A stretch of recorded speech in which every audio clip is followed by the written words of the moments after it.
Okay, so if we go back to our example that we were using before, when we searched for FOXP2 on the NCBI portal search, what we're going to do now is, remember, we were interested in getting information on FOXP2 the FOXP2 gene in humans.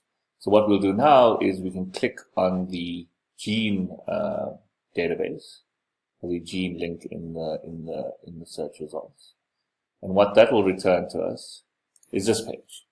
Okay, so the first thing you'll see here is that we're searching for FOXP2, but now you'll see on the left-hand side this is now changed to gene. So now we're in the gene database.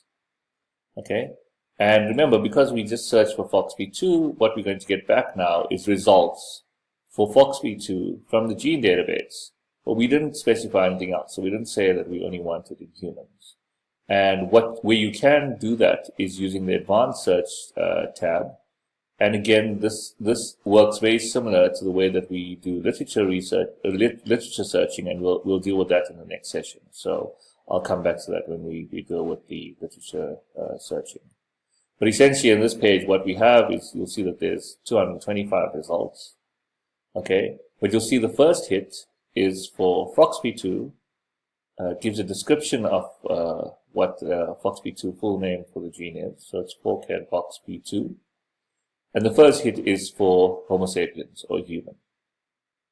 Okay, so what you'll see is that because we only search for FOXP2, what we've also got back are hits for FOXP2 in other organisms. So the second one is from mouse, third one is from the zebrafish, rat, etc. Okay, so for the sake of this example, we're interested in human. So what we're going to do is we're going to click on this FOXP2 name in the first column. And this is what you'll get back. So what I've done here is I've actually collapsed all the sections. So when you actually click on it, it might open up with some of the major sections already opened, and you can then expand those using the arrow on the left-hand side. But essentially, I just want to give you an overview of the type of information that you can get back. So again, this is just showing you, this is information for FOXP2 in humans. We have something called a gene ID. So this is the gene ID given to FOXP2 in the gene database at NCBI. So this is the ID particularly for the gene database at NCBI. Something important to see is they also give you an updated, the last time that this page was updated. So you'll see that this is updated on the 3rd of July 2016. So again, this relates back to when I was speaking about making sure that you're using resources that are regularly updated and accessing data from resources that are regularly updated. Okay, so then we have a number of different tabs with different information on FOXP2. So we have summary, genomic context, etc. And what I'm going to do is unpack some of these more important tabs and what information we can find in each one. So the first tab is the summary, or this first section is the summary section. And essentially this will give you a brief overview of what is FOXP2. Okay, so the first thing it says is the official symbol. And in this case, the official symbol is FOXP2. And this has been generated by a consortium that deals with ensuring that there are standardized names for all genes that have been identified. And HGNC stands for the Human Gene Nomenclature Consortium, or Committee. And essentially they deal with ensuring that gene names are standardized and consistent across different databases. If you want more information on HGNC, you can actually click on that. It will take you to the page, the entry page for FOXP2 for the HGNC. It then gives you the official full name, so it's 4-KED FOXP2. It then gives you a primary source, so this links back to the primary gene sequence entry links the primary gene sequence entry to at HGNC. It then gives you a list of related accession numbers for the FOXP2 gene, and I'll talk a bit more in detail about accession numbers a bit later. But essentially, this is a link to FOXP2 in the ensemble resource. So remember, I said that is a genome-centered resource where we can get information. And then these link to additional database, to entries for FOXP2 in some of the additional databases that are available.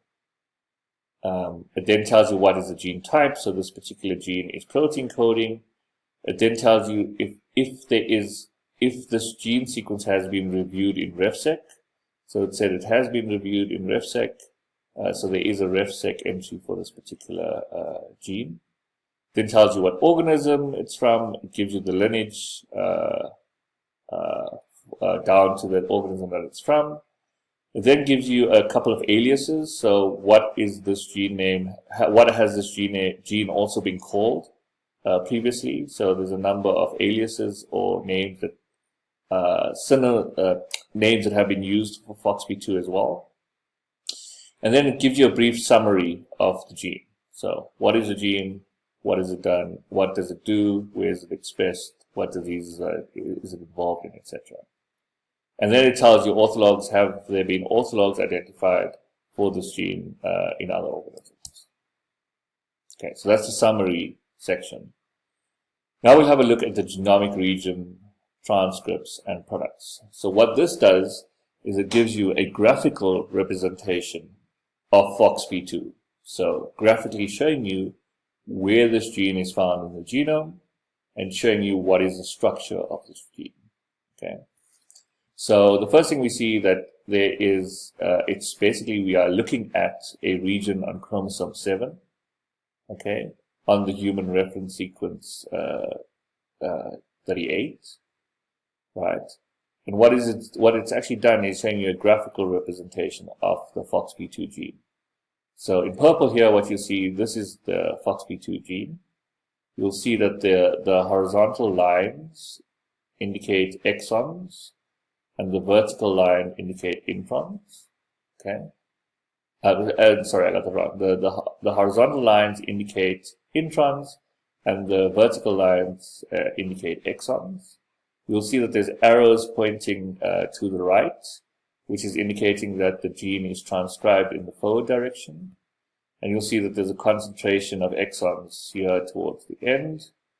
And then what we're seeing here is we have some evidence from the different databases that there is evidence of alternative splicing for this particular gene. So we have different transcripts that are generated from the same genomic region, which vary in the number of exons, etc.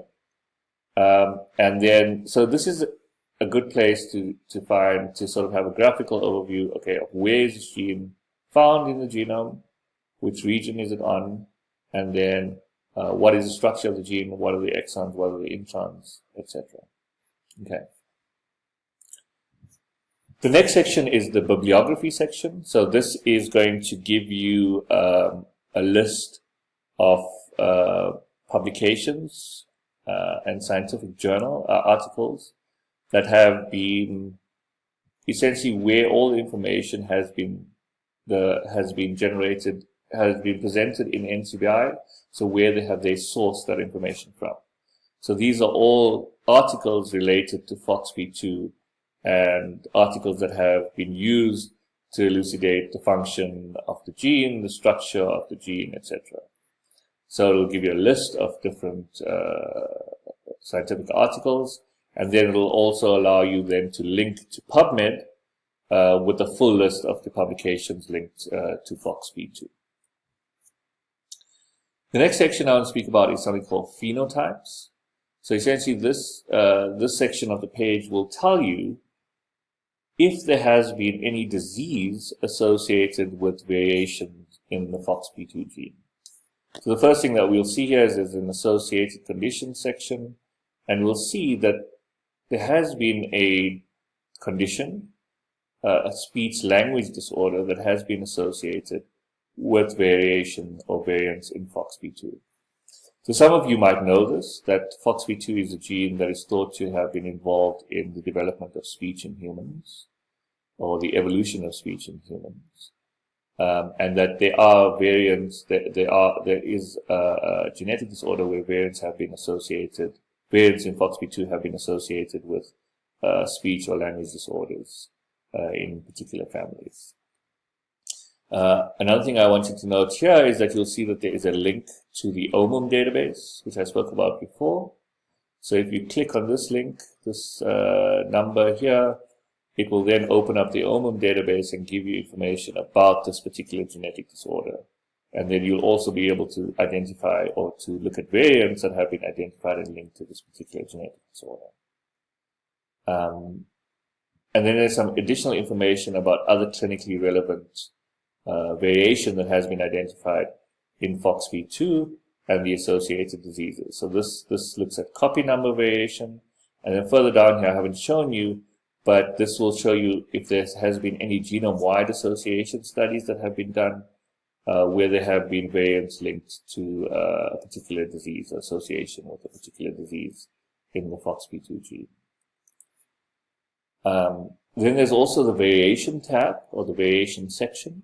So this is the section where you'll be able to link out to resources telling you or giving you information about all the variants that have been identified in FOXP2, and then telling you, depending on the resource that you're looking at, will tell you information either about the frequency of those variants in different populations if it has been identified, and also looking at, again, variants that have been identified in FOXP2 that have some sort of clinical reference, clinical association or impact.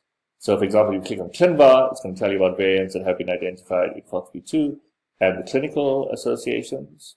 You can also then click on NCBI has something called a variation viewer, which will, again, like the previous one where we saw the structure of the FOXP2 gene, so where the introns, exons, etc., if there's alternative splicing, this variation viewer will give you a similar graphical view, but then will show you where in the gene those variants are found.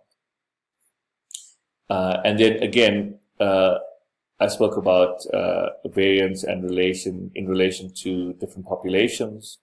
And for example, if you have a look at the SNP genome browser, it will tell you information about variants in FOXP2 that have been identified and the frequency of those variants across different population groups. So in the next session, we'll be having a look in more detail at the rest of these sections for the FOXP2 page that we returned results for.